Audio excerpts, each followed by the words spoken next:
Kurogedo to Mushi, General Chimotare. Kurogedo to Shila.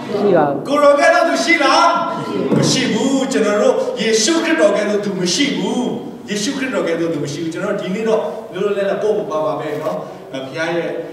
didn't know Hotaro, Lula Popo Babane, not only do Lula Popo Babane, Tempi Yashia, Tempi will know, but as a lot, the Kare Haiti had in a general. They are in a hole at the Kalija, say 10 more women, 8 days in the sheet. And the job, my 8 now, I'm making the Shigon Shile, no, at the job general, a good general, no better, Pataya, no better, my patches or the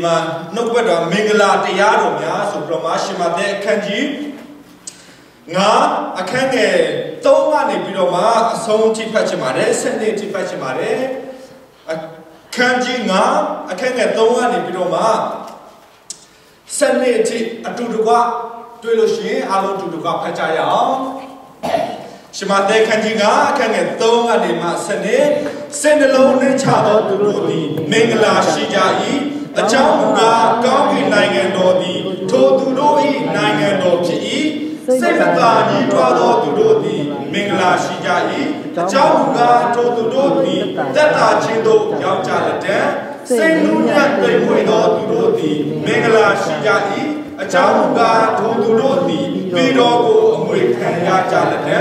Chamachin Barmigo, Sana Kimoto to Rodi, Mingla Shijai, a Chamuga to Rodi, Wako Chindo, Yauchalate. The Naso Metado Rodi, Mingla Shijai, a Chamuga to Rodi, the Naso Machingo, Kaya Jalade, send along to Sido Rodi, Mingla Shijai, a Chamuga to Rodi, the Yalikingo, Mia Jalade, to the Bachi, Kaya Puchingo, Yezi Tado Rodi, Mingla Shijai, a Chamuga to the Yalikin Itaro, Kobo Chingo, Kaya Jalate, Chamachin the Yaja, not shedding the Chingo, Kaya Dodi, Mingla Shijai, a Chamuga, Kami Nanganodi, Todudo in Nangapi, Naja, the no Kaya is there, Mamma Belia, a Pitaka, Tijadoka, the Nodi, Mingla Shijai. Wamya Shrinuchi Shijalo, a Chamuga, Kami Bona, they know a Jodi, Chilabi. They know she got bought to no prophet to meet in Zajati. Nege Sekasu Dangaya. Tashino Mudo, Jishukito, Manini, Nankala, Mabam Little Mudo, Kuro, Jesutine, Inokubato, Jesu, Chimwane. Taiku, and Nokubato, the Gosha Piata Massimo, Nokubato, Chiseba, Lumena will touch him, hoping it. Goshemina was a city of Gosha Piaya, Tashina did now, will not change Chiseba. Jana Lodu Ayasina, Tata will let Chitu Romuba, Tashina would appear Lodomuba, Kuromapani, Taho Pochini, Lagatini, Tata Chine, Gosha Piapa, Shile, Justin and Lobo, Dotiba, Mijao, Mineso in the Mudo, Yeshukito in the Mago, Mibuna Sudoma, Papiaki. Amen. Today, the Novadoa, to the Rogo, Babole, the nature of the Gonzili, patient, a Tata, Damam Hoye, Lisha of Teshin, not the Dano, Gonzi Techimare, a Tata, Dom, Lisha of Teshin, do a Tata Chipare, General Korean Pite, General Lube Pite, the nature of Pome, did the Nagaro, General, no Luri, ya Jack Home. Ballo, Dine did the Naga, General Reacted, Family of the Napini, General Lucha, Hata, the Bromatching Hodo. Lucha, the old Wawan, Roma, PM, Baba, Kuamia, did the Narrative Home Matching Hodo. Now so no Kala, Johnny, at that time, my general place in Boya, a chain Johnny, at that time, place in Boya, didn't now Piana place in Tapation, did the now Inga Regional, Yashikaji Pide, the Wingabu and the Piaga, no so Najin Pide, Wingabu and the Piaga, Taito Kuapitaji Pide. Did now what you know, Wingame, to a more young Yapo Makana anger, to know what the deep in the Lube. Go, build in the way, can you buy? To know what the Udiago, she will drop your Lampobu, I shall see that. Now that Yapu and Pide, to know crypto. Go Yoji, the Problema, Yoji, do not know Problema, a family that do the penny. Every judge of a session way at Luni. Chidoni Kumaro, Korean, American Biroma, to not get Yoji, born again, Problema, Payaya, Lulo, Janton, light out the machine. ဖခင်ရဲ့အလိုတော်ဆိုတာဘာလဲဆိုတော့ကျွန်တော်သိရတာနဲ့ကျွန်တော်မလုပ်ဘူးဆိုတော့ကျွန်တော်တို့ကပါတယ်တကယ်ယုံကြည်သူလာ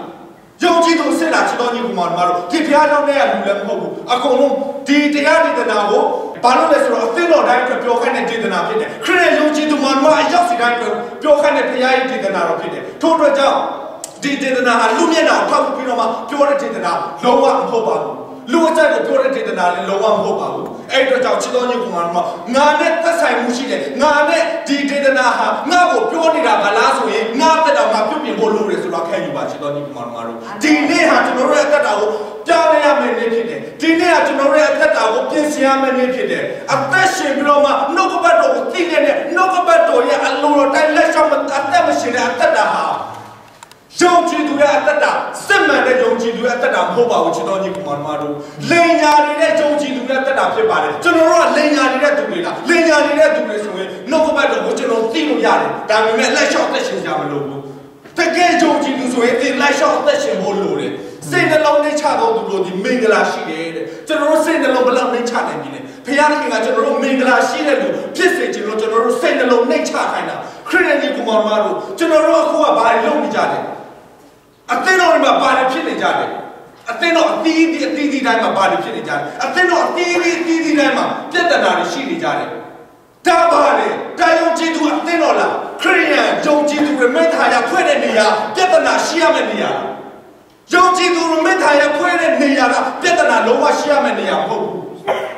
တကယ်ယုံကြည်သူစစ်မှန်တဲ့ယုံကြည်သူဆိုရင်ဒီစိတ်လုံးထဲမှာနှိမ့်ချခြင်းရှိရမယ်နှိမ့်ချတဲ့တက်တာနဲ့တွားလို့ရှိရင်ဘာပြဿနာမှရှိစရာအကြောင်းမရှိဘူးချစ်တော်ညီကောင်မတို့ကျွန်တော်တို့ရဲ့အသက်တာကကျွန်တော်တို့ခရစ်ယာန်လို့ပြောတယ်ဒီကျွန်တော်တို့မြန်မာပြည်မှာပါဝင်ခဲ့တဲ့အသင်းတော်လည်းဒီလိုပဲ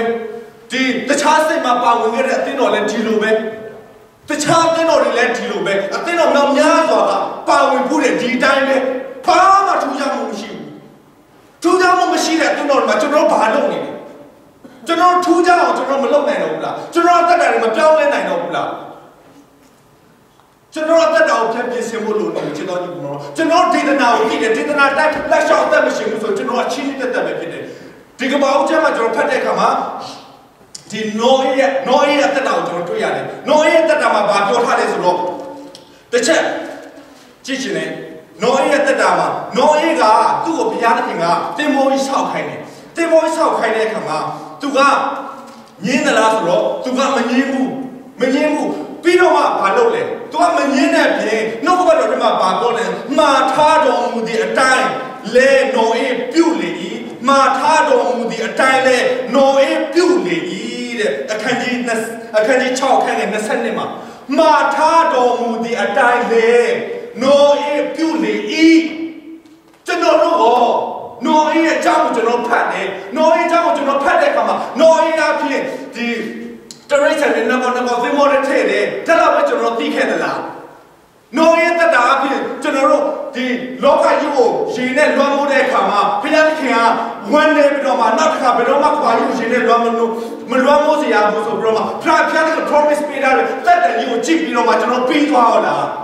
နောရဲ့တတာဘုရားသခင်ကဒီမှာမီးမောထိုးပြထားတာဟာကျွန်တော်တို့အနာခံဖို့အတွက်ဖြစ်တယ်ဘုရားသခင်ပြောတာမှာထားတော်မူသည့်အတိုင်းလဲနောအေးပြုလေထိုနည်းလည်းကျွန်တော်တို့ကိုလည်းပြုဖို့ရတဲ့သူမှာထားတဲ့အတိုင်းကျွန်တော်တို့ပြုဖို့ရတဲ့သူအလိုရှိတယ်။နိုးရဲ့တက်တာမှာအဲ့ဒါအဓိကဖြစ်တယ်။ရေလွှမ်းမိုးခြင်းကျွန်တော်သိလို့ကျွန်တော်တက်တာပြောင်းလဲမှာမဟုတ်ဘူး။ရေလွှမ်းမိုးခြင်းပြီးခဲ့တဲ့နှစ်ပေါင်း4000လောက်ကနေပြီးသွားပြီ။ဒီရတဲ့ကျွန်တော်တက်တာပြောင်းလဲမဲ့တက်တာမဟုတ်ဘူး။ကျွန်တော်တက်တာပြောင်းလဲမဲ့တက်တာကမှာထားတော်မူသည့်အတိုင်းလဲနိုးပြုတ်လေဆိုတဲ့နှုတ်ကပတ်တော်ကကျွန်တော်တို့စီကိုရောက်လာတယ်ဒီနှုတ်ကပတ်တော်ကအသက်ရှင်တဲ့နှုတ်ကပတ်တော်ဖြစ်တယ်ကျွန်တော်တို့ကိုယ်တိုင်ကအသက်ရှင်ဖို့ရတဲ့ဘုရားကမိမောထိုးပြထားတဲ့နှုတ်ကပတ်တော်ဖြစ်တယ်နိုးအေးတာဘုရားသခင်ပြောတဲ့အတိုင်းသူကနားပဲထောင်ပြီးတော့သူသင်္ဘောကိုသူမဆောက်ဘူးဆိုရင်သူလည်းလွတ်စေအကြောင်းမရှိဘူးသင်္ဘောကိုသူမဆောက်ဘူးတရိတ်ဆန်တို့ဘုရားသခင်မှာထားတယ်သူမပြုတ်ဘူးသူမခေါ်ဘူးသူမလုပ်ဘူးဆိုရင်မှာထားတော့မတဲ့သူမလုပ်ဘူးဆိုရင်သူလည်းလွတ်စေအကြောင်းမရှိဘူးဘုရားသခင်ရဲ့စိတ်တော်နဲ့ဘလောက်ပဲတွေ့ဒီမှာနှုတ်ကပတ်တော်မှာပြောထားတယ်ဆိုတော့နောအေးအထုပ်ပတိဟူမူကားနောအေးကိုဖြောက်မှတ်တော်သူမိမိအမျိုးနဲ့စုံနေတော်သူဖြစ်၏ဘုရားသခင်နဲ့အတူသွားလာ၏နောအေးရဲ့တက်တာဘုရားသခင်နဲ့အတူသွားလာ၏ ဖျားခင်နဲ့သွားလာတဲ့သူဖျားခင်ကအမြဲတမ်းကဲတင်ဖို့ရအတွက်လမ်းဖွင့်ပေးတယ်ဖျားခင်မဆာဖို့ရအတွက်အမြဲတမ်းနေလက်ပြင်ဆင်ပေးတယ်သို့တော်လည်းပဲသူ့ရဲ့အသက်တာလိုက်နာခြင်းမရှိဘူးလှုပ်ဆောင်ခြင်းမရှိဘူးဆိုရင်ဘယ်လောက်ပဲကောင်းနေပါစေသူမှလွတ်ချင်းခွင့်မရှိဘူးအဲ့တော့ကျွန်တော်တို့ဘယ်လောက်ပဲကောင်းနေပါစေနှုတ်ကပတ်တော်ကျွန်တော်တို့ဘယ်လောက်ပဲသိနေပါစေသိတဲ့တိုင်းလက်လျှောက်သက်ရှင်ဖို့ရအတွက်ချိန်တန်နေပြီကျွန်တော်ညီကောင်တို့သိတဲ့တိုင်းလက်လျှောက်သက်ရှင်လကားချင်းတက်ပဲဘာလို့မှလဲကျွန်တော်ဖခင်ကြောင့်တပတ်တစ်ခါလာပြီးတော့မှကျွန်တော်မဖြစ်စလောက်လူငွေလေးပေးပြီးတော့မှကျွန်တော်ခရီးတက်တာလည်းအသက်ရှင်နေဘာရမှာလဲဘာမှမရဘူးရရကြောင့်ဘာမှမရှိဘူးဖခင်ကစိတ်နှလုံးကိုကြီးတဲ့သူဖြစ်တယ်အာမင်စိတ်နှလုံးကိုပဲကြီးတယ်ချစ်တော်ညီကောင်တို့ကျွန်တော်အသက်တာမှာကျွန်တော်ဘယ်လိုအသက်ရှင်နေလဲကျွန်တော်အသက်တာမှာဘယ်လိုအသက်ရှင်နေလဲကျွန်တော်ယုံကြည်သူသားသမီးဆိုပြီးတော့ကျွန်တော်ဘာတွေလုပ်နေကြလဲကျွန်တော်ယုံကြည်သူသားသမီးဆိုပြီးတော့အသက်တော်တွေမှာပြဿနာတွေရှာနေတဲ့လူဖြစ်နေတာဖြစ်နေရင်တော့ကျွန်တော်အမင်္ဂလာတော့အမင်္ဂလာအသက်တော်ထဲမှာပြဿနာရှာတဲ့လူဆိုတာအမင်္ဂလာပဲဘာလဲဆိုတော့အသက်တော်ကဘုရားသခင်ရဲ့အုပ်စိုးတဲ့အသက်တော်ကဘုရားသခင်ရဲ့အင်္ဂါဖြစ်တယ်ထိုအင်္ဂါတွေမှာဥပမာပြောမယ်ဒီလက်ကဒီမျက်စိကိုပဲအမြဲတမ်းလာကလိနေတယ်ဆိုရင်ဒီလက်ကမဟုတ်တော့ဘူးဒီလက်ကဒီမျက်စိကမုံနေတယ်ဆိုရင်ဖယ်ပြရမှာအမုံနဲ့ဖယ်ပြရမှာဒါကအသင်းတော်ဖြစ်တယ်အသင်းတော်ဆိုတာဒီလိုမျိုးလိုက်ပြီးတော့မှကလိနေဖို့မဟုတ်ဘူးတစ်ချိန်လုံးမျက်စိကြည့်ဖို့အတွက်လိုက်ပြီးတော့မှလက်ကကာနေဖို့အတွက်မဟုတ်ဘူးဒါအသင်းတော်ရဲ့တက်တာဖြစ်ရမယ်ချစ်တော်ကြီးကမှတော့ဒီအသင်းတော်ပဲပြောတာမဟုတ်ဘူးအသင်းတော်တိုင်းကိုကျွန်တော်ပြောလိုက်တာအသင်းတော်တိုင်းကိုပြောတာဖြစ်ပါတယ်အသင်းတော်တိုင်းကဒီလိုပဲအသက်ရှင်နေကြတယ်နှုတ်ကပတ်တော်ထဲမှာဒီအသင်းတော်ခုနှစ်ပါးကိုဘုရားသခင်ကနှုတ်ကပတ်တော်ကိုပေးလိုက်တဲ့အခါမှာချစ်ချင်းမြတ်တာရော့နေတဲ့အသင်းတော်တွေမြောက်များစွာတွေ့ရတယ်ဘုရားစကားနားမထောင်တဲ့အသင်းတော်မြောက်များစွာတွေ့ရတယ်ဘုရားစကားကိုနားထောင်တဲ့အသင်းတော်အနည်းနည်းလေးပဲအသင်းတော်နှစ်ခုပဲရှိတယ်တိုးတော်လည်းသူတို့လည်းတိုက်ခိုက်မှုမရှိဘူးလားတိုက်ခိုက်မှုရှိတယ်တိုးတော်လည်းအာတင်းနေပါတဲ့နှုတ်ကပတ်တော်သူ့ကိုအားပေးတယ်အာတင်းပြီးတော့မှဆက်လက်ပြီးတော့မှသစ္စာရှိနဲ့အသက်ရှင်ပါတဲ့ငါဒီအကျိုးအပြစ်ကိုဆောင်ခဲ့မယ်လို့နှုတ်ကပတ်တော်ကအဲ့ဒီအချိန်မှာအသင်းတော်တွေခွန်အားပေးထားတယ်ထိုနည်းလည်းပဲကျွန်တော်တို့ကိုလည်းခွန်အားပေးနေတယ်ကျွန်တော်တို့ခွန်အားပေးနေရတဲ့နဲ့ကျွန်တော်တို့ခွန်အားရရတဲ့နဲ့ကျွန်တော်တို့မလောက်ဆောင်ဘူးဆိုရင်ဘာတို့အတိတ်ပဲရှိပါလဲဘာအကျိုးရှိပါလဲဘာအကျိုးမှမရှိဘူးဘာမှလောက်ဆောင်စရာအလုပ်ကျွန်တော်တို့ကဘုရားကပေးထားရတဲ့နောရဲ့တက်တာမှာကျွန်တော်တို့ကြည့်မယ်ဆိုရင်နောရဲ့ကိုဘုရားကတင်မောဆောက်ခိုင်းတယ်သူမဆောက်ဘူးဆိုရင်ဘုရားမှာထားတဲ့သူမလုပ်ဘူးဆိုရင်သူလည်းမလုပ်ဘူးသူမိသားစုလည်းမလုပ်ဘူးဘသူမှလည်းမလုပ်ဘူးအဲ့တော့ကျွန်တော်အသက်တာမှာအသက်ရှင်မှုရလိုနေပါပြီအသက်ရှင်မှုရအတွက်လိုနေပါပြီမတဲအခန်းကြီး27ခန်းနဲ့28မှာတားတဲ့ဦးရဲ့ပုံပမာကိုကျွန်တော်တွေ့ရတယ်တားဒီတားတဲ့ယောက်ကိုဘာပြောထားလဲဒီတားတဲ့ယောက်တားကြီးစီကိုအဲ့ဒီဖခင်ကသွားတယ်တားကြီးဆိုဖခင်သွားတဲ့အခါမှာငါကဒီနေ့တော့ငါဦးရင်ထဲကိုသွားပြီးတော့မှငါလုပ်ပေးပါလို့ပြောတယ်တားကြီးကငါမသွားဘူးလုံးဝမသွားဘူးငြင်းလိုက်တယ်တိုးတော်လည်းမတားကြီးကနောင်တရပြီးတော့မှသူသွားတယ်သူနောင်တရပြီးတော့မှသူသွားတယ်မသွားဘူးလို့ပြောပေမဲ့လည်းနောင်တရပြီးတော့မှသူသွားတယ်ဒုတိယသားစီသွားတယ်ဒုတိယသားစီသွားတဲ့ခါမှာသူပြောတယ်ငါဦးရင်ထဲမှာဒီနေ့တော့သွားပြီးတော့ငါအလုပ်လုပ်ပေးပါသားငယ်ကပြောတယ်ဟုတ်ကဲ့ကျွန်တော်သွားပါမယ်ဟုတ်ကဲ့ကျွန်တော်သွားပါမယ်ဆိုပြီးတော့သူသွားတယ်လားသူမသွားဘူးဟုတ်ကဲ့ကျွန်တော်သွားပါမယ်ဆိုပြီးတော့မသွားတဲ့အသက်တာတွေနဲ့ကျွန်တော်တို့အသက်ရှင်နေကြတယ်ရှင်တော်ကြီးကတော့ထိုအသက်တာနဲ့အသက်ရှင်ဖို့ရတဲ့ဘုရားလုံးမရှိတော့ဘူးပြင်ဖို့ရတဲ့ချိန်ရောက်နေပြီပြင်ဖို့ရတဲ့ချိန်ရောက်နေပြီဟုတ်ကဲ့သွားပါမယ်ဟုတ်ကဲ့လုပ်ပါမယ်ကိုရောအလုံးကိုဆောင်ပါမယ်ပြီးတော့မှလုပ်နိုင်တလွဲကျွန်တော်တို့အသက်တာကအရှိကနေသွားပြီးတော့မှအနောက်မှာကြံခဲ့တဲ့လူတွေဖြစ်နေပြီအရှိမှာသွားပြီးအနောက်မှာကြံခဲ့တဲ့လူတွေဖြစ်နေပြီအရက်သမားတွေပြောင်းလဲတယ်ချက်ပြရမှုလို့ထပ်လုပ်တယ်ပရိသမားတွေပြောင်းလဲတယ်ချက်ပြရမှုလို့ထပ်လုပ်တယ်ကျွန်တော်တို့ယုံကြည်သူခရစ်တယ်ဟိုးငယ်လေးကခရစ်ဖြစ်လာတဲ့လူတွေပြောင်းလဲတယ်ပြောပြခိုးချင်တယ်ဘုရားရဲ့အလုပ်ကိုမလုပ်သေးဘူးဘုရားရဲ့မှုလို့လည်းမဆောင်သေးဘူးဘာလဲကျွန်တော်ဘာခရစ်နေလဲအကုန်လုံးကိုပြောတာအသင်းတော်တိုင်းကိုပြောတာဖြစ်တယ်လောကမှာရှိတဲ့ယုံကြည်သူအားလုံးကိုပြောတာဖြစ်တယ်ချစ်တော်ကြီးမှာတော့ပြောင်းလဲဖို့ရအချိန်တိုင်းနေပြီဘုရားသခင်အသင်းကိုဒီနေ့အချိန်ပေးတာဒီနေ့ပြောင်းလဲဖို့ရအတွက်ဖြစ်တယ်နှုတ်ကပတ်တော်ကကျွန်တော်တို့ရှင်းရှင်းပဲပြောထားတယ်တော့နှုတ်ကပတ်တော်ကကျွန်တော်တို့ကိုဟိုပြောဒီပြောပတ်ပြီးတော့ပြောရှင်းရှင်းပဲပြောထားတယ်သူ့စကားကိုနားထောင်နေသူသူ့စီကိုနန္ဒနဲ့ပြန်လာတဲ့လူသူကအမြဲတမ်းလက်ဖွင့်ပေးထားပြီးသားဖြစ်တယ်အသက်လက်တကားကိုလည်းသူကဝင်ခွင့်ကိုသူပေးထားပြီးသားဖြစ်တယ် လမ်းနဲ့လမ်းမရှိတယ်ကျင်းတော်လမ်းနဲ့ခြေတော်လမ်းကျွန်တော်တို့ယုံကြည်သူတို့ပြောတယ်ကျွန်တော်ကျင်းတဲ့လမ်းမှာရှောက်တယ်ကျွန်တော်တို့အဆုံးမှာငရဲပဲဖြစ်တယ်ကျင်းတော်လမ်းကိုကျွန်တော်ရှောက်ပြန်တော့ဖျားလို့ရှိတယ်ကျင်းတော်လမ်းဆိုတာဘာလဲခဏမင်္ဂလာစိတ်နှလုံးနှိမ့်ချမယ်စိတ်နှုံးရသိမ်ခွင့်ရမယ်စိတ်ရှည်ရမယ်သိခံရမယ်ဖခင်ရဲ့အလိုတော်ကိုဆောင်ရမယ်ဖခင်ရဲ့အမှုတော်မြတ်မှာညင်စက်နဲ့စက်ခံရရင်တောင်မှ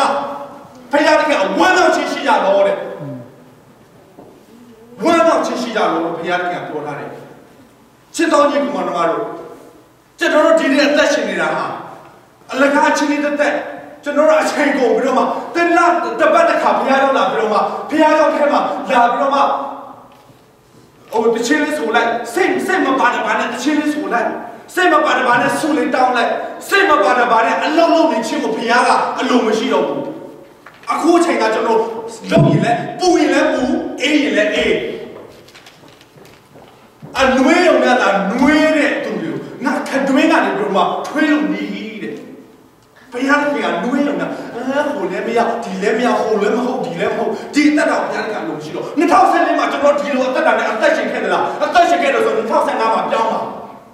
ကျွန်တော်တို့ကနှစ်တည်းက2013မှာနှစ်တည်းကပြောင်းလဲလာ2014မှာပြောင်းလဲမယ်ပြောပြီးတော့မပြောင်းလဲဘူးဒီသားငယ်လို့ပြောင်းလဲမယ်ပြောပြီးတော့ဟုတ်ကဲ့ကျွန်တော်လုပ်ပါမယ်ဆိုတော့ကျွန်တော်မပြောင်းလဲအလကားပဲ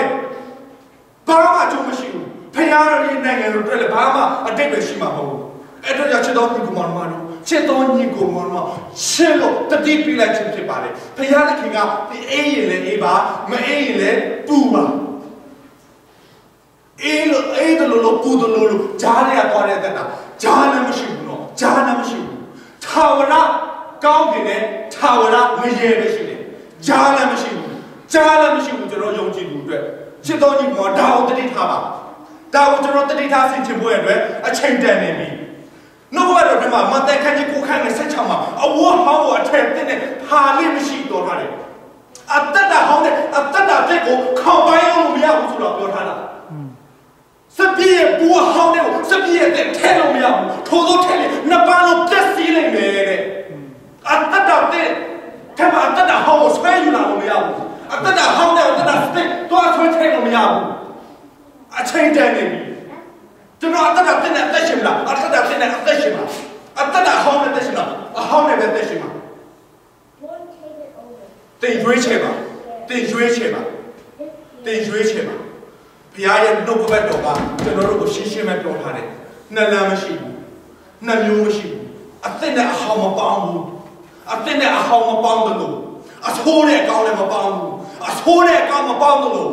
ငရဲနဲ့ကောင်းကင်နဲ့ငရဲရလည်းမပေါင်းဘူးကောင်းကင်နဲ့ငရဲပေါင်းလို့ဘာဖြစ်သွားလဲစဉ်းစားကြည့်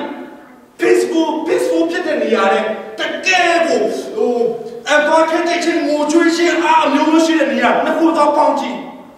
နဲ့စိတ်ခံမှာစဉ်းစားကြည့်ဘာဖြစ်သွားမလဲချစ်တော်ညီကိုမောင်တို့အချိန်တန်နေပြီကျွန်တော်တို့အသက်ရှင်နေတာဘာအတွက်အသက်ရှင်နေတာလဲကျွန်တော်တို့ဒီအမေရိကန်ပြည်ကျွန်တော်တို့ဆူတောင်းတယ်တယ်လည်းဖျားရအမှုပြုတယ်အခု street preacher တွေအများကြီးပဲနောင်တရပါနောင်တမရကျွန်တော်ဖျားရဖြက်စီးလိုက်မယ်ဆိုစိုင်းမုတ်ကြီးတွေနဲ့ဒီမှာစိုင်းမုတ်ကြီးတွေလမ်းပြီးတော့မှအွန်လိုင်းကြီးတွေနဲ့ရှောက်ပြီးတော့မှဟောနေတဲ့လူရှိတယ်တချို့လူကအထမ်းခံရတယ်သူတို့ကလည်းလောအတိုင်းပဲသွားတယ်ဒီစိုက်ဘုတ်တွေမှာသွားပြီးတော့မှစိုက်ဘုတ်မှာလူတွေရှောက်ဖို့နေရာရှိတယ်သူတို့ထလို့ပြီးတော့မှစကားပြောမယ့်နေရာရှိတယ်ဒါကလောအတိုင်းသူတို့လုပ်တယ်သို့တော်လည်းပဲလောအတိုင်းလုပ်ရတဲ့ဟိုတစ်ခါလေကြာရင်သူတို့ကဒီ officer တွေရဲ့သူတို့မှလည်းအာဏာရှိတယ်ဗောနော်သူတို့ကိုယ်ပိုင်အာဏာရှိတယ်ကိုယ်ပိုင်အာဏာသုံးလို့မှဖမ်းလို့လည်းရတယ်တစ်ခါလေကြာရင်ကိုယ်ပိုင်အာဏာသုံးလို့မှဖမ်းသွားခံရတဲ့လူတွေလည်းရှိတယ်တချို့လူတွေကလည်းမဖမ်းဘူးနားထောင်ပေးတယ်တချို့လူတွေကလမ်းရှင်းပေးတယ်တချို့ officer တွေကတချို့ officer ကမဟုတ်ဘူးဖမ်းသွားတယ်တစ်ခါလေချုပ်တယ်ကိုထိလိုက်တယ်အဲ့လိုလူတွေအများကြီးပဲကျွန်တော်ဆူတောင်းတယ်ဘုရားကနားကြောင်းတယ်ဘုရားကအမှုပြုတယ်ကျွန်တော်တို့လည်းအမှုပြုဖို့ရအတွက်လိုနေပြီချစ်တော်ကြီးကိုမောင်တို့ United States မှာယူစရာမုန်းစရာကောင်းတဲ့ပျက်စီးစရာကောင်းတဲ့ဘုရားသခင်ကမကြည်ဝလောက်အောင်ကိုဒီ United States ပဲမဟုတ်ပါဘူးနိုင်ငံတိုင်းပဲဘာလို့နေလဲဆိုတော့သောလုံးနဲ့ဂိုမိုရာမြို့လိုမျိုးအဲ့ဒီမြို့ထက်ဆိုးတဲ့မြို့အဲ့လိုမျိုးဖြစ်နေပြီ legal ဖြစ်နေပြီ မကောင်းတဲ့ရဖျားကမကြိုက်တဲ့ရတဲ့ legal ဖြစ်နေပြီလုံးဝပေါ်တင်လို့ရနေပြီယောက်ျားချင်းတောင်းထုံးမှာသွားကြည့် case နေကြတယ်မင်းမချင်းမင်းမ case နေကြတယ်တခါလေဒါပါလေယုံစရာကောင်းတယ်ဖျားရှိမှယုံစရာကောင်းတဲ့ရဖြစ်တယ်ကျွန်တော်တို့လည်းဖျားသားသမီးဆိုရင်ဒီရတော့ကျွန်တော်တို့ယုံမောရမှာဖြစ်တယ်ကျွန်တော်တို့မှာဒီရတော့ကျွန်တော်တော့ support လုပ်ရမှာမဟုတ်ဘူးကျွန်တော်တော့ပြီးတော့မှ support လုပ်တဲ့လူတွေရှိနေတယ်ကျွန်တော်ပြောပြမယ်ကျွန်တော်ပြောပြမယ်ဒီမိမစိတ်ပေါက်နေတဲ့ယောက်ျားစိတ်ပေါက်နေတဲ့မိမတွေကျွန်တော်လုံးဝပြောပြီးတော့မှနာပြောချင်မဟုတ်ပါဘူးသင်ယောက်ျားဖြစ်ပြီးတော့မိမစိတ်ပေါက်နေတယ်ဆိုရင်လေသင်ကယောက်ျားပါပဲမိမစိတ်ပေါက်တော့ကြားလည်းပဲမိမလို့နေချင်ရင်တော့နေပါနေချင်ရင်လည်းနေပါသို့တော်လည်းပဲသင်ဟာယောက်ျားပဲယောက်ျားဟာယောက်ျားနဲ့တော့ပြီးတော့မှပေါက်တဲ့ဆက်အကြောင်းမရှိဘူးမင်းကယောက်ျားစိတ်ဘယ်လောက်ပဲပေါက်နေပါလေမင်းကပဲမင်းတော့ထိုက်ယူကြမလို့ဒါအမင်္ဂလာဖြစ်တယ်နှုတ်ကပတ်တော်ထဲမှာရှိပါတယ်မင်းမရှာစိတ်ပေါက်တယ်ဆိုတာပေါ်လို့လည်းပြောတယ်ငါတို့နေနိုင်နေတယ်ငါတို့မနေနိုင်မင်းမယူတယ်အဲ့ဒါရှင်းလေးပဲပြောတယ်ရှင်းလေးပဲမင်းမရှာစိတ်တင်ပေါက်နေတာအေးထားပါတော့တင်မင်းမရှာစိတ်ပေါက်နေလို့တင်မင်းမမလို့ချင်ဘူးဆိုလေထားတင်ယောက်ျားတိုင်းနေတော့ပြီးတော့မှယောက်ျားယူစရာမလိုဘူးဒါကျွန်တော်တို့ဒီနိုင်ငံမှာကျွန်တော်တို့တုံ့တွေ့နေရတဲ့အရာတွေဖြစ်တယ်ချစ်တော်ညီကိုမှာဒီ preacher တော့ပြီးတော့မှတရားဟောတဲ့ခါမှာဒီ college ကျောင်းတွေမှာတော့ပြီးတော့မှတရားဟောသူတို့လည်းတကယ်ပညာတတ်တယ်တော့တကယ်ပညာရှိတယ်အကုန်လုံးက degree တကယ် degree ကြီးရထားလို့ဖခင်ရဲ့ခေါ်ခြင်းကိုရလို့သူတို့က street preacher ဖြစ်သွားတာဖခင်ရဲ့ခေါ်ခြင်းကြောင့်အိုနာဂျိုးကနေမဟုတ်ဘူးတော်ပြီးထင်သေးကြမလို့သူတို့လည်းတကယ်သူတက်ခဲ့တဲ့ကြောင့်မှသူသွားပြီးတော့မှ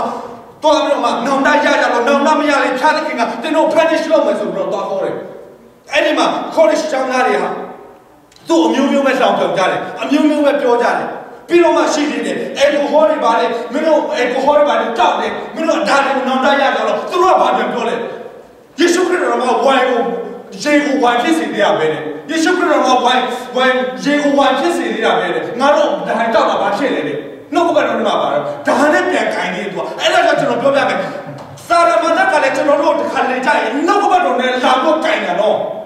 နှုတ်ကပတ်တော်နဲ့ပဲလာတော့ခိုင်းတယ်ယေရှုခရစ်တော်ကိုလည်းစုံစမ်းတဲ့ခါမှာဒီစာလနဲ့မှာပါတယ်နှုတ်ကပတ်တော်နဲ့ယေရှုခရစ်တော်စုံစမ်းတာတော့သင်ရဲ့ခြေကိုကြောက်တဲ့ချိတ်နေခြင်းကနော်ပြုလို့မမှုပဲနဲ့ကောင်းကင်တမန်အဖြစ်ပြုလို့ကိုယ်ကားလေးနဲ့ဆိုတော့မှယေရှုခရစ်တော်တိုက်ပေါ်နဲ့ခုံချခိုင်းတာနှုတ်ကပတ်တော်နဲ့ပဲတိုးတော်လည်းပဲဒီနှုတ်ကပတ်တော်ကိုဘုရားသခင်ကတည်တယ်ဘုရားသခင်ကလည်းဘာပြန်ပြောလဲယေရှုခရစ်တော်ကလည်းဘာပြန်ပြောလဲတဲ့ဘုရားသခင်ထာဝရဘုရားကိုစုံစမ်းခြင်းမပြုရဘူးပြီးတော့မှယေရှုခရစ်တော်ဘာနဲ့စုံစမ်းနေလဲယေရှုခရစ်တော်ဘုရားဖြစ်တယ်ဆိုတော့ तू မသိဘူးလားဆိုတော့ तू သိတယ်တိုးတော်လည်းပဲယေရှုခရစ်တော်ကလောကလူသားကြီးခံယူနေတဲ့အချိန်မှာအားနည်းချက်ရှိမှာပဲဆိုပြီးတော့လာပြောတာပါပါလေးပုတ်တာယေရှုခရစ်တော်ပါပါလေးကိုလာပုတ်တာစာတန်ကဘာပြောလဲဟိုးယေရုရှလင်မြို့အဲ့ဒီတောင်ပေါ်မှာခေါ်သွားပြီးတော့မြို့တွေကိုပြတယ်စီးစိမ်တွေဘုံစီးတွေမြို့ရဲ့ဘုံစီးစိမ်ကိုပြတယ်တဲ့နှုတ်ကပတ်တော်ထဲမှာပြောတယ်မြို့ရဲ့ဘုံစီးစိမ်ကိုပြပြီးတော့သင်ငါ့ကိုဥချလို့ရှိရင်ထိုးရတဲ့အားလုံးတင်မြင်တဲ့ကြအားလုံးကိုငါပေးမယ်တဲ့ထိုးရတဲ့အားလုံးငါပေးမယ်တဲ့ယေရှုခရစ်တော်ကလည်းနှုတ်ကပတ်တော်နဲ့ပဲပြန်ပြောတယ်သင်ဘုရားသခင်ကဘုရားမှာတပါဘယ်သူမှဥချဝမပြုရဘူးတဲ့ပြန်ပြောတယ်ယေရှုခရစ်တော်ကနှုတ်ကပတ်တော်နဲ့ပြန်ပြောနှုတ်ကပတ်တော်နဲ့ဘယ်လောက်ပဲစုံစမ်းခြင်းနဲ့လာနှုတ်ကပတ်တော်နဲ့ကျွန်တော်ပြန်လဲပြီးတော့မှတိုက်ခိုက်ဖို့ရအတွက်ဘုရားသခင်ကကျွန်တော်တို့ကိုဉာဏ်ပညာပေးထားတယ်အခုချိန်မှာတော့တန်ရှင်းသောဘုရားဘုရားကျွန်တော်တို့သုံးသင်လမ်းပြတယ်ညွန်ပြနေတယ်စစ်တော်ကြီးပေါ်မှာယေရှုခရစ်တော်ကရေကနေပြီးတော့မှစပြည့်လုပ်တယ်ဆိုတာက alcohol လို့တာမဟုတ်ဘူး that is not alcohol this is not alcohol စပြည့်စစ်စစ်ဖြစ်တယ်စပြည့်စစ်စစ်ကတောက်လို့မမူးဘူးလားတောက်လို့မူးတယ်တို့တော့လေစပြည့်ကိုတောက်ကျူးတဲ့သူကိုဘုရားသခင်ကဆုံးမထားတယ်စပြည့်တောက်ကျူးဖို့ရတယ်မဟုတ်ဘူးဘုရားသခင်ကပထမဆုံးဒီရေကနေစပြည့်ကိုလောက်တယ်ဆိုတာကဘုရားသခင်ကအမှုပြုတာဖြစ်တယ်ဘုရားသခင်ကသူ့ရဲ့ယေရှုခရစ်တော်သူ့ရဲ့ပထမဆုံးသူအမှုပြုတာဖြစ်တယ်သင်ကိုဝိုင်းတောက်ဖို့ရအတွက်ဒီနှုတ်ကပတ်တော်ညွှန်ပြထားတာမဟုတ်ဘူးလာမယ်နှုတ်ကပတ်တော်နဲ့ပဲသင်ကိုလာကြိုင်မယ် နှုတ်ကပတ်တော်ကပြောတယ်သင်တို့ salvation by faith alone ယေရှုခရစ်တော်ယုံကြည်ရပြီးသင်ပါလဲလို့သင်ကယ်တင်ခြင်းရမယ်လာမယ်အခုတော့လာနေပြီလောက်ချင်တာလို့သင်ကယ်တင်ခြင်းရမယ်ကယ်တင်ခြင်းကကျန်တာဘာအလုံးနဲ့မှမဆိုင်ဘူးယုံကြည်ခြင်းနဲ့ပဲဆိုင်တယ်ယုံကြည်ခြင်းအလုံးလာနေပြီအကုန်ကျွန်တော်တို့ကြားနေရတယ်ကျွန်တော်တို့ကတတိထားပါထိုးရတယ်ကနှုတ်ကပတ်တော်ကပြောပါတယ်မရှိဘူးလားမဟုတ်ဘူးရှိတယ်ကယ်တင်ခြင်းဟာ by faith alone ဆိုတာရှိတယ်ယုံကြည်ခြင်းကြောင့်ကျွန်တော်တို့ကကျေးဇူးတော်ကြောင့်ကယ်တင်ခြင်းရတယ်ဟုတ်တယ်မှန်တယ်သို့တော်လည်းပဲယုံကြည်ခြင်းအကျင့်မရှိတဲ့ယုံကြည်ခြင်းဟာယုံကြည်ခြင်းအသေးဖြစ်တယ်တဲ့အကျင့်မရှိတဲ့ယုံကြည်ခြင်းအသေးဖြစ်တယ်နှုတ်ကပတ်တော်ပဲကျွန်တော်နှုတ်ကပတ်တော်လွဲမှားဆိုမခံယူဖို့ရတဲ့တတိပေးခြင်းနဲ့ချစ်တော်ညပါတော့အရောက်စီတဲ့တတိပေးခြင်းနဲ့ကြားနာတဲ့အရောက်စီတဲ့တတိပေးခြင်းနဲ့အခုချိန်ကနောက်ဆုံးသောကာလချင်းဖြစ်နေပြီကျွန်တော်အသက်တာကိုပြုပြင်ပွဲအချင်းဖြစ်နေပြီကျွန်တော်တို့အသက်တာမှာဘာလုပ်နေလဲကျွန်တော်ယုံကြည်သူပြောပြီးတော့မှဖခင်ရောက်လာဖြစ်ပြီးတော့မှကျွန်တော်တို့ကယ်တင်ခြင်းမရနိုင်ဘူးနောက်ဆုံးသောကာလမှာကျွန်တော်ငရဲသွားမယ်ဆိုအလကားချင်းတက်ပဲဖြစ်သွားမှာပေါ့ဘာအကျိုးရှိမှာလဲဘာအကျိုးမြတ်ကျွန်တော်တို့ပဲရှိမှာလို့ကျွန်တော်လည်းပါတယ်ကျွန်တော်လည်းအချက်တော့ကောင်းမတော့ဘူးပေါ့တိုးတော်လည်းပဲကျွန်တော်တခါမူးတယ်ကြီးကျယ်ကျွန်တော်တခါမူးတယ်ကျွန်တော်အသက်တာမှာအခုချိန်ကြီးကျွန်တော်တခါပဲမူးတယ်ဘာလဲဆိုတော့အဲ့ဒါကျွန်တော်ဒီတန်ဝရမနေတော့မှဒီအဲ့ဒီတော့မှတကယ်ယုံကြည်သူတို့ကိုခံယူတယ် salvation ရပြီးသားလို့ကိုခံယူပြီး2009ခုနှစ်မှာဘာလို့လဲဆိုတော့တကယ်ချင်းနဲ့သွားပြီးတော့ဟာသူတို့ကမူးပြအရေးကောင်းတာမူးပြဟာတကယ် fit တက်ပြတယ်ဟုတ်လားအေးငါလည်းစမ်းကြည့်အောင်မယ်အဲ့တော့ကျွန်တော်မိမနဲ့ရေးစားတော့ဖြစ်နေပြီကျွန်တော်မိမကတော့ကျွန်တော်ဖုန်းထဲကနေပြီးတော့တားတယ်ကျွန်တော်ကလည်းတခါမှမမူးဘူးတော့စမ်းကြည့်ချင်တာအရင်ကစမ်းကြည့်ချင်တာအဲ့တော့မှလည်းတကယ်ပြောမယ်ဘောလကတက်တာတော့မဟုတ်သေးဘူးလို့ကျွန်တော်ညွှန်တာဒါပေမဲ့ကိုယ့်ကိုယ်တော့ယုံကြည်တာဟာအမေငါယုံကြည်ခြင်းပြီးငါကယ်တင်ခြင်းရမယ်လို့ယုံကြည်တာဟာသို့တော်လည်းပဲအသက်ကမရှိဘူးကျွန်တော်အသက်မရှိတဲ့ယုံကြည်ခြင်းနဲ့ကျွန်တော်ယုံကြည်ခဲ့တာအသက်မရှိတဲ့ယုံကြည်ခြင်းနဲ့အသက်ဆက်ရှင်ဖို့ရတယ်ကျွန်တော်အလိုမရှိလို့ဒီຢာလေးပေါ်လာခြင်းဖြစ်ပြောပြခြင်းဖြစ်ထိုးဝိုင်းပလင်းကဒလလောက်လေးပဲရှိတယ်တေးလေးဒလလောက်လေးပဲဒီမိုက်ဒီထိတ်ကလေးလောက်ပဲရှိတယ်ပလင်းရဲ့တေးလေးဒလလောက်လေးပဲရှိတယ်အဲ့ဒါကိုကျွန်တော်တခါနဲ့တောက်လိုက်တော့3ပလင်းအဲ့ဒီထက်မှဒီ alcohol percentage ကဘယ်လောက်ပါလဲဆိုတော့ကျွန်တော်ထင်တယ် more than 50% alcohol ပါမယ်ဘာလို့ဆိုတော့တကယ်ဝိုင်းပဲဆိုတော့အဲ့လောက်တော့ဘယ်မူးမှာတော့ဘယ်လောက်ပဲဖြစ်လေ alcohol တော့ဒီထက်မှ alcohol အများကြီးပါတယ်အဲ့တော့ကျွန်တော်တောက်ပြီးတော့ကျွန်တော်မူးပြီးတော့မှအဲ့ဒီတိုက်တဲ့ကောင်ကလည်းသူဆိုင်နေမှာမိုးလို့သူအမိုက်ကိုဗာလေအမိုက်ပုံကြီးပေါ့နော်အမိုက်ပုံကြီးရှိမှလာချပြီးတယ်သူ့ရဲ့ဆိုင်နေမှာပေါ့နော်သူကအဲ့တော့မျိုးကြအားပေးတယ် support လုပ်တယ်ချစ်တော်ကြီးကောင်မှာတော့တင်မကောင်းတာလုပ်မယ်ဆိုရင်မကောင်းတာ support လုပ်တဲ့လူရှိမယ်နော်ဒါတော့ရှိလိမ့်မယ်သူရဲ့ဘေးနားပတ်ဝန်းကျင်မှာသူ့အရင် support လုပ်တဲ့လူရှိလိမ့်မယ် free တိုက်တာနော်စားတော့ဆိုင်မှာတော့ဘယ်မှာ free တောက်ရတာဝိုင်အကောင်းစားတပလင်းကို20လောက်ရှိတယ်တေးလေးတပလင်းကို20လောက်ရှိတယ်အဲ့ဒါကို free တောက်ရတာအတကုံတောက်လိုက်တာဟာမူးလိုက်တာဆိုတာမနဲ့လည်းမပြေဘူးအမနဲ့အလုံးသွားလဲအိုးရေးစနန်နေတာပဲဒါအရက်တော့ဘဝိုင်းတောက်တာလို့အမေအကိုဟောပါတာ 50% ကျော်တယ်ဝိုင်းတောက်တာလေအမီးခံတကယ်ဆိုရင်ကျွန်တော်တို့ရဲ့အသက်တာတကယ်ပြောင်းလဲနေဆိုဒါတွေကိုကျွန်တော်တို့ထိဖို့တော့မထိတိနဲ့ရတယ်ဖြစ်တယ်ကျွန်တော်တကယ်အသက်တာပြောင်းလဲနေဆိုအခုချိန်မှာကျွန်တော်လာတိုက်ကြည့်ကျွန်တော်ကြိုင်မှမကြိုင်ဘူးကျွန်တော်ဘလောက်ပဲငွေပြလာတိုက်ကြည့်ကျွန်တော်မကြိုင်ဘူးဒါလည်းဆိုတော့အသက်တာကိုသိသွားပြီငါဟာဘာတူလဲဆိုတာငါကသိသွားတဲ့အတွက်ပါကျွန်တော်တို့ကဘယ်ရင်ရတာဖြစ်ရတော့ခုဘုရားကံပေးတယ်ဒီနှုတ်ပတ်တော်ဒီမှာပြောတယ်ဘာပြောရလဲဆိုတော့ငါတို့ဒီဖျားသခင်ဒီမှာဘာပြောရလဲဆိုတော့ငါတို့ဒီဖျားသခင်ရဲ့သားဖြစ်ကြတယ်တဲ့ယောမအခန်းကြီး8အခန်းငယ်16မှာငါတို့ဒီဖျားသခင်ရဲ့သားဖြစ်ကြတယ်ယောမအခန်းကြီး8အခန်းငယ်16မှာသားဖြစ်တယ်တဲ့သားမူကားတဲ့အမွေဥစ္စာအားလုံးကိုပိုင်ဆိုင်ခွင့်ရှိတယ်တိုးတော့လည်းဒီအမွေဥစ္စာကျွန်တော်မပြောချင်ဘူးနော်အမွေဥစ္စာတက်မှချင်းတွေကျွန်တော်ပါလာဘူးတက်မှချင်းတွေကိုမပြောချင်ဘူး ဘုရားခင်ကအရာအလုံးတင်လို့ရှိသမျှအရာအလုံးပေးနိုင်တယ်ဒီအရာတွေကျွန်တော်တကူတကစကားပြောတာတာကျွန်တော်ကကိုယ့်ကိုဘုရားသားဖြစ်ပြီဆိုရင်ဘုရားသားဖြစ်ပြီဆိုရင်ဒီအရာတွေကျွန်တော်သွားပြီးတော့မှထိစရာအကြောင်းရှိလားမရှိဘူးဘုရားခင်ကငါဒီတန်ရှင်းခြင်းရှိတဲ့ကဲတော့သင်တို့လည်းတန်ရှင်းခြင်းရှိကြတော့တဲ့အာမင်ကျွန်တော်တို့တန်ရှင်းဖို့ရအတွက်ဘုရားကလို့ရှိတယ်တန်ရှင်းဖို့ရအတွက်သူ့သွေးနဲ့ရွေးဝယ်ထားတာဖြစ်တယ်ဒီဝက်ကတော့ဝက်ထဲကိုဘယ်လောက်ပဲစစ်စစ်ဝက်ထဲကိုပြန်มาပဲထိုသက်တာဘုရားလို့ရှိဘူးခွေးကသူ့အဖက်ကိုတင်ပြစားဖို့ရအတွက်ဘုရားခင်ကအလိုမရှိဘူးအသက်တော်တက်တာထဲမှာအဟောင်းတော့တက်တော်ယူလာဖို့ရအတွက်ဘုရားကအလိုမရှိဘူးအဲ့တော့ချစ်တော်ကြီးကမှဒီနေ့ကျွန်တော်တို့အသက်ရှင်နေတဲ့အသက်တာကဘယ်လိုအသက်တာလဲဘယ်လိုအသက်တာလဲကျွန်တော်အသက်တော်တက်တာနဲ့ကျွန်တော်အသက်ရှင်မယ်လို့ပြောပြီးတော့အသက်တာဟောင်းကိုယူလာနေသလားယူလာပြီးတော့အသက်တာတက်တော့ထဲ့နေသလားထဲ့နေတယ်ဆိုချက်ချင်းပြန်ထုတ်လိုက်ပါချက်ချင်းပြန်ထုတ်လိုက်ပါအသက်တာဟောင်းနဲ့အသက်တာတက်ကိုဘယ်တော့မှ combine လုပ်မလုပ်ပါနဲ့ဘယ်တော့မှ combine မလုပ်ပါနဲ့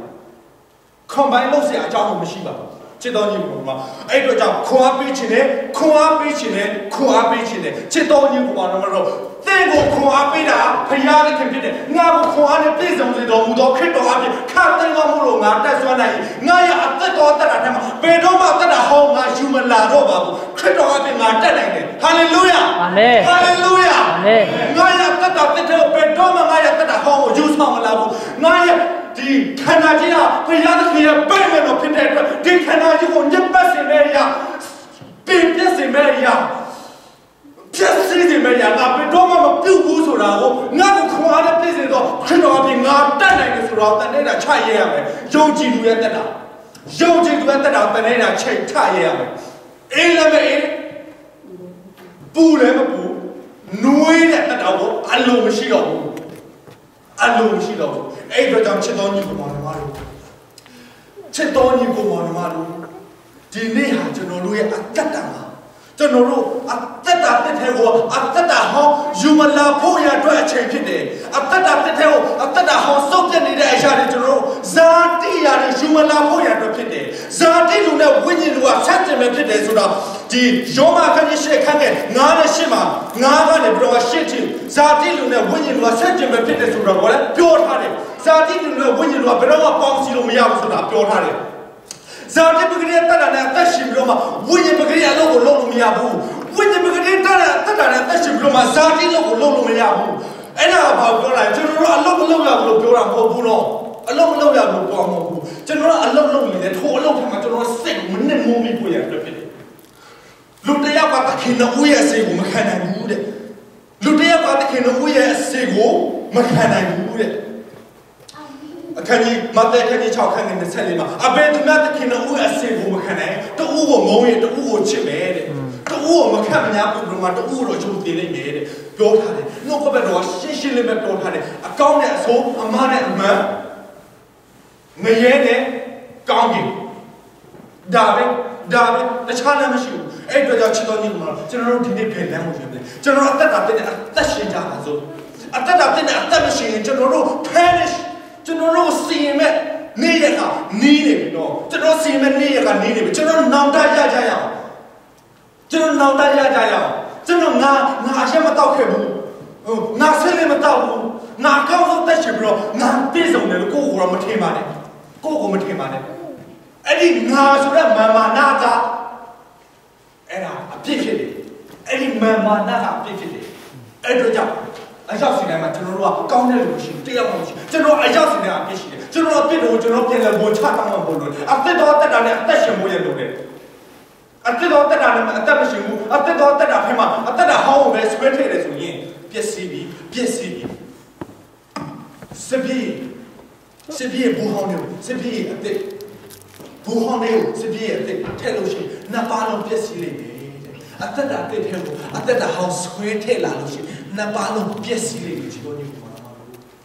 ပျက်စီးလိမ့်မယ်မပျက်စီးသေးချင်လို့ပါချစ်တော်ညီကိုမပျက်စီးသေးချင်လို့ပါအသက်တာတက်တဲ့အသက်ရှင်တဲ့အခါမှာအသက်တာတက်ပြီးလေးနဲ့အသက်ရှင်ပါအဟောင်းတွေကိုထားခဲ့လိုက်ပါအဟောင်းတွေကိုမေ့ပြစ်လိုက်ပါပြီးခဲ့တဲ့အရာတွေကိုပြီးပါစီတော့ဘုရားသခင်ကိုဒီနေ့ကနှစ်သက်ပေးထားတာဒီနေ့ this is the day that the Lord has made this day ဘုရားသခင်ကကျွန်တော်တို့နေ့ရက်တိုင်းက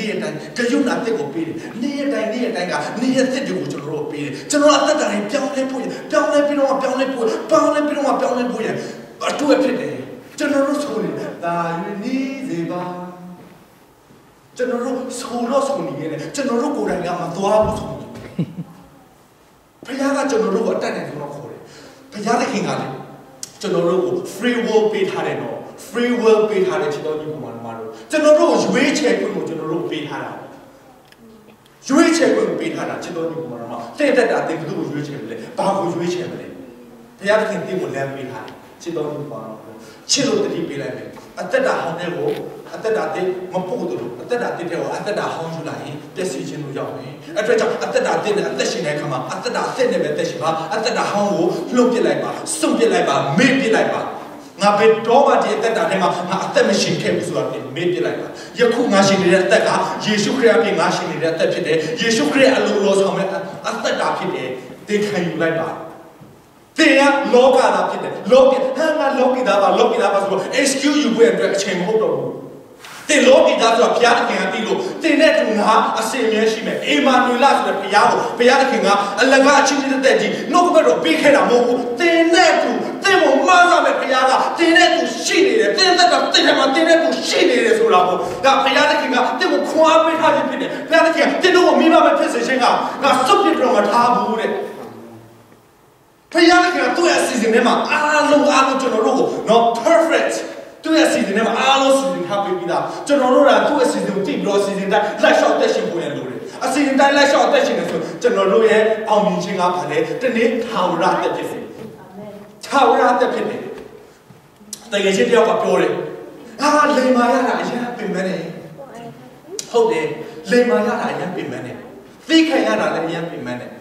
ဒါဘာလဲကျင့်တော်လမ်းဖြစ်တယ်ကျင့်တော်လမ်းကိုရှောက်ပြတယ်ဖျားလို့ရှိတယ်ကျင့်တော်လမ်းကိုရှောက်ပြဖျားလို့ရှိတယ်သင်ပင်ပန်းခြင်းတွေသင်ဆင်းရဲခြင်းတွေသင်ကိုကြွေးခြင်းတွေအားလုံးရဲ့နောက်ွယ်မှာယေရှုခရစ်တော်ဘုရားကသင်ရဲ့မျက်ရည်ကိုတုပ်ပေးလိုက်မယ်တဲ့အာမင်ဘုရားဒီထဲမှာယေရှုခရစ်တော်ဘုရားသင်ရဲ့မျက်ရည်တွေကိုတုပ်ပေးလိုက်မယ်သင်ကိုကြွေးခြင်းတွေသင်ပင်ပန်းဆင်းရဲခဲ့တဲ့များအားလုံးကိုသင်တစ်ဖက်မှာသင်ပြန်ခံစားရမယ်ဟာလေလုယာအာမင်ဟာလေလုယာအာမင်ဘုရားခင်ကအားလုံးပြင်ဆင်ထားပေးတာအချင်းချင်းတက်တက်မဖြစ်ဘူးလောကမှာလူတစ်ယောက်ကစ조사ရင်တော့မှစ조사တဲ့အသင်းပွင့်ကိုခံစားရတာချစ်တော်ညီကောင်တို့ဝိညာဉ်တော့ကျွန်တော်တို့စ조사သင်းပွင့်ကိုတော့ထာဝရကျွန်တော်ခံစားမှာဖြစ်တယ်နော်လောကမှာဆရာဝန်ဖြစ်ဖို့ရအတွက်စာကြိုးစားတယ်ကျွန်တော်တို့ဆရာဝန်ဖြစ်တယ်သို့တော်လည်းပဲဒီဆရာဝန်ဖြစ်တော့ဆရာဝန်ကျွန်တော်ကြိုးစားတဲ့အဖို့ကကိုကျွန်တော်ဆရာဝန်ဖြစ်ပြီးတော့မှငွေချင်းပြည့်စုံတဲ့ဘဝကိုရရှိတော်ညာလည်းပဲလောကရဖြစ်တဲ့အတွက်ကျွန်တော်သိသွားရင်ပါမသွားဘူးသို့တော်လည်းပဲကျွန်တော်တို့ဒီဝိညာဉ်ပဂရိတ္တနာအသက်ရှင်ပြီးတော့ကျွန်တော်ကြိုးစားတယ်ဆိုရင်ကျွန်တော်တို့သိပွင့်တစ်ဖက်မှာထာဝရဖြစ်တဲ့ကျွန်တော်မျိုးကိုမှတော့ထာဝရပါတော်နဲ့ရဖြစ်တယ်သင်လောကမှာတော့မှလိုချင်တတ်မှတ်ခြင်းတွေကိုသင်ကြိုးစားတယ်ဆိုရင်ထာဝရအတွက်သင်ပို့ပြီးတော့မှကြိုးစားမှာပေါ့ဟုတ်တယ်မဟုတ်လားကျွန်တော်တို့ကြိုးစားဖို့ရတယ်ဘုရားအလိုရှိတယ်ကျွန်တော်တို့လုပ်ဖို့ရတယ်ဘုရားအလိုရှိတယ်ကျွန်တော်တို့ဘုရားအတကုံလာပြီးတော့မှဒီခေါင်းကိုဆွဲပြီးတော့မှလာအဲ့လိုမလုပ်ဘူးဘုရားကကျွန်တော်တို့ကိုလွတ်လပ်စွာရွေးချယ်ပိုင်ခွင့်ကိုသူပေးထားတယ်လွတ်လပ်စွာရွေးချယ်ပိုင်ခွင့်ပေးထားတယ်ဒီ street preacher တွေတော့ preach တဲ့အခါမှာလည်းသူ့ကိုဆဲကြတယ်အမျိုးမျိုးဆဲပြီးတော့မှစံပုတ်တွေရေးပြီးတော့မှသူ့နောက်မှာလိုက်ပြီးတော့မှလုပ်ကြတယ်ဒါသူတို့လုပ်နေတာအာမေကလုပ်ဆိုတာသူတို့မသိဘူးကျွန်တော်ကြည့်ပြီးတော့မှကျွန်တော်သူ့ကိုဆူတောင်းပေးတယ်နောင်တလည်းဘုရားခင်ကသွေးဆောင်နေတဲ့အခါမှာယောဟန်တင်တို့နောင်တရကြတော့ကောင်းကင်နိုင်ငံဒီလိုနေပြီနောင်တရကြတော့ကောင်းကင်နိုင်ငံဒီလိုနေပြီပြန်လဲပြီးတော့မှ repent လုပ်တယ်လို့အများကြီးပဲအခုချိန်မှာနောင်တရကြတော့သွားပြောတယ်လမ်းပေါ်မှာတယောက်မှ repent လုပ်တာမရှိဘူးမတွေ့ဘူးကြောက်စရာကောင်းတယ်ကျွန်တော်ဒီမှာအသက်တာကိုပြင်ဆင်ကြရအောင်အသက်တာတစ်ထမှာအသက်တာဟောင်းကိုကျွန်တော်ပြန်ယူမလာပါနဲ့ဒီနေ့က judgment day ဆိုရင်ဒီနေ့က second coming ဆိုရင်ဒီနေ့က rapture ဆိုရင်ကျွန်တော်ပါခွင့်အရေးကြီးတယ်ထို့ထဲမှာကျွန်တော်တို့ reward ရဖို့ရအတွက်အရေးကြီးတယ်လောကအရာတွေကိုကျွန်တော်ကြည့်နေပြီးတော့မှလောကအရာတွေအတွက်အသက်ရှင်ဖို့အတွက်မဟုတ်တော့ဘူးထာဝရအရာကိုကြည့်ပြီးတော့မှထာဝရအတွက်ကျွန်တော်အသက်ရှင်ဖို့ဖြစ်တယ်ဟာလေလုယာအာမင်ဟာလေလုယာအာမင်ထာဝရအတွက်ကျွန်တော်အသက်ရှင်ဖို့ဖျားလို့ရှိတယ်အဲ့တော့ကြောင့်ချစ်တော်ကြီးပေါ်မှာအားပေးခြင်းနဲ့အားပေးခြင်းနဲ့အသက်တော်တက်တာလည်းအသက်ရှင်ပါအသက်တာဟောင်းကိုပြန်လဲပြီးတော့မှဆွဲထည့်မလာပါနဲ့ဆွဲပြီးတော့မလာပါနဲ့တင်းရဲ့ဘယ်လိုလောကအရာဖြစ်တယ် ပါလာမှာပဲ2014ကဝယ်ခဲ့တဲ့အိမ်တွေဘေးတွေပါလာမှာပဲ2014ကဝယ်ခဲ့တဲ့ကားတွေပါလာမှာပဲလောကရဖြစ်တဲ့လောကမှာပါလာမှာပဲတိုးတော်လည်းအသက်တာဟာဆိုရင်လောကရမဟုတ်တဲ့အတွက်ပါလာကြအကြောင်းမရှိဘူးလောကရမဟုတ်တဲ့အတွက်ပါလာကြအကြောင်းမရှိဘူးရှင်းရှင်းလေးပဲဇာတိနဲ့ဝိညာဉ်ကဆန့်ကျင်ပဲဖြစ်တယ်အသက်တော်တက်တာနဲ့အသက်တာဟောင်းကဆန့်ကျင်ပဲဖြစ်တယ်ကျွန်တော်တို့ကိုယ့်ကိုယ်ကိုတည်ဆုံးပါကျွန်တော်တို့ကိုယ့်ကိုဖျားလို့ပြောနေပြီပဲကျွန်တော်တို့ဇာတိဘယ်လောက်ကြီးစိုးခဲ့တယ်လဲကျွန်တော်ပြန်ဆင်ခြင်ကြည့်မယ်ဆိုကျွန်တော်တို့တည်ဆုံးပါကိုယ့်ကိုယ်တည်ဆုံးပါပြန်လို့ပြောဆင်ခြင်ပြန်လို့ပြောဆင်ခြင်ပါထိုးဆင်ခြင်ပြောမှထိုးရပေါ်မှာတင်နောင်တရရပေါ်မှာအသက်တာတဲ့မှာတင်ဒီရတွေကိုပြန်လို့ပြောမှမဆွဲတဲ့မိဖို့ရတယ်တင်နောက်စားတာတော့ပြင်ဆင်ဖို့ရတယ်အချိန်တည်းနေပြီးတော့ဘယ်တော့မှခေါ်ပေးချင်တယ်ဝင်ငှချင်တယ်ကြားနာလို့ကြောက်စီတယ်ဘာဆက်ပြီးတစ်ဖက်တော့ကောင်းခြင်းမင်္ဂလာဖျားရှင်တော်ပေးပါစေကျေးဇူးတင်ပါတယ်